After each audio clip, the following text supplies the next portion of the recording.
செய்திகள் வாசிப்பது மதினா விஜயன். போச்சம்பள்ளி அருகே பாட்டியின் வளர்ப்பில் மாவட்டத்தில் முதலிடம் பிடித்து மாணவன் சாதனை. கிருஷ்ணகிரி மாவட்டம் போச்சம்பள்ளி அடுத்த கலர்பதி கிராமத்தை சேர்ந்தவர் மூர்த்தி.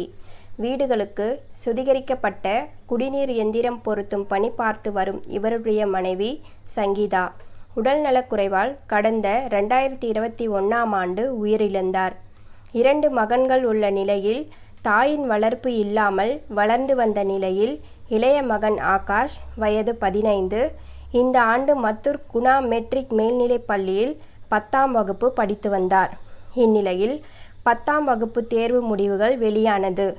ஆகாஷ் 498 மதிப்பெண்கள் எடுத்து மாவட்டத்தில் முதலிடம் பிடித்தார். விவரம் அறிந்த வீட்டிற்கு வந்த ஊராட்சி மன்ற தலைவர் ஜெயந்தி புகழேந்தி மாணவனை வெகுவாக பாராட்டினார்.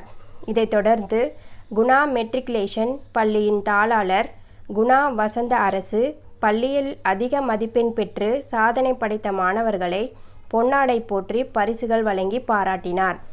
இது குறித்து ஆகாஷ் கூறியபோது, என்னுடைய தாயார் இருந்திருந்தால் நான் 500 மதிப்பெண் எடுத்திருப்பேன். இருப்பினும் எனது பாட்டி வசந்தா தாய் இல்லாத குறையை நீக்கி வளர்த்த காரணத்தால் இந்த மதிப்பெண் எடுக்க முடிந்தது.